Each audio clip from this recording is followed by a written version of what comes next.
Important things believers must know. Uzbek language. Suvga cho'mdiruvchi Yahyo va uning onasi va otasi muqaddas ruhga to'lgan edi. Yuhanno hatto onasining qornida ham muqaddas ruhga to'lgan edi.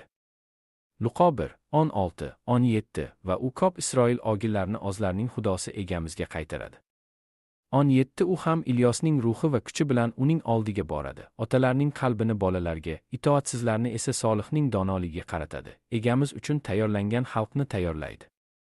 Savol: Yahyo cho'mdiruvchi kabi qudratli odam Isroil uchun Xudo bilan qilgan topshirigini o'zgartirib, g'ayri-yahudiylarni suvga cho'mdirishga ishonasizmi? Yo'q. Suvga cho'mdiruvchi Yahyo 5 ta kitobda, Matto, Mark, Luqo, Yuhanno va Havoriylar kitoblarida Iso undan kuchliroq ekanligini tushuntirdi.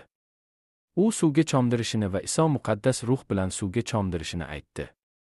Iso muqaddas ruh bilan suvga cho'mdi va bir vaqtning o'zida ham jismoniy, ham ruhiy solihlikni amalga oshirdi. Luqo 4:1 Keyin Iso muqaddas ruhga to'lib, Yordan daryosidan qaytib keldi va ruh tomonidan sahroga yetakladi. Yuqori xonada Isoning onasi Maryam ruhga to'lgan edi. Havoriylarning faoliyati 1:13-14 Ular kirganlardan keyin Butrus, Yoqub, Yuhanno va Idris o'zlari turgan yuqori xonaga chiqdilar. Filip va Tomas, Vartolomey va Metyu, Alfeyning o'g'li Yoqub va Zelot Simon va Yoqubning o'g'li Yahudo. 14 Bularning hammasi ayollar Isoning onasi Maryam va uning ukalari bilan birdek duo va iltijo qilishdi. Havoriylarning faoliyati 2:1-4 Hosil bayrami to'liq kelganda, ular bir joyga to'planishdi. Ikki to'satdan osmondan kuchli shamol kabi bir ovoz keldi va ular o'tirgan butun uyni to'ldirdi. 3 Shunda ularga olovday bo'lingan tillar paydo bo'ldi va ularning har biriga bittadan o'tirdi. 4 Ularning hammasi muqaddas ruhga to'lib, ruh ularga aytganidek boshqa tillarda gapira boshladilar. G'ayri-yahudiylar muqaddas ruh bilan suvga cho'mdilar va muqaddas ruhga to'lib, tillarda gapirdilar. Savol: G'ayri-yahudiylarga nima bo'ldi? Barcha nasroniylar va azizlarning o'ldirilishi. Pul, kuch va nazorat tufayli yovuz jismoniy solih imonlilar o'zlarining shaxsiy manfaatlari uchun ruhiy solih imonlilarni o'ldirishdi. Ko'rinib turibdiki, pastorlar va rahbarlar g'ayri-yahudiylarning ahvolini tushunishmaydi. Hamma narsa Allohning buyrug'i bilan amalga oshiriladi. Buyruq Xudodan Isoga va Isodan shogirdlarga. Matto 28:19 da shogirdlarga topshiriq berilgan bo'lsa, shuning uchun ham borib, barcha xalqlarni ota, o'g'il va muqaddas ruh nomi bilan suvga cho'mdirib, shogird tayyorlanglar. Yuhanno 20:21 Iso yana ularga dedi: Sizlarga tinchlik. Ota meni yuborganidek men ham sizlarni yuboraman. Shogirdlar nasroniylar bilan gaplashish. Iso masihiylar va azizlar deb atalgan shogirdlarni yubordi. Havoriylar 11:26 da shogird nasroniydir va shogirdlar birinchi marta Antioxiyada nasroniylar deb atalgan. Shunday qilib, siz faqat masihiylar va azizlar imonlilarga haqiqatni o'rgatishlari mumkin deb aytishingiz mumkin, chunki ular haqiqat ruhiga egadirlar. Luqo 8:9-10 Shogirdlari undan so'radilar: Bu masal nimani anglatadi?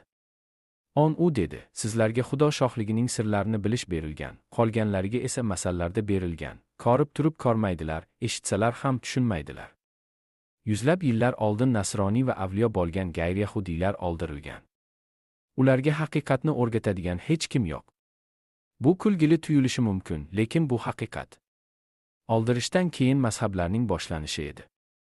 Ular boshlashdi, chunki hech kim haqiqatni bilmas edi. Ular insonning ruhiy qismi haqida hech narsa bilishmas edi. Ular faqat jismoniy topinishni bilishgan. Shuning uchun ular yahudiylar uchun suvga cho'mdirishni boshlashgan.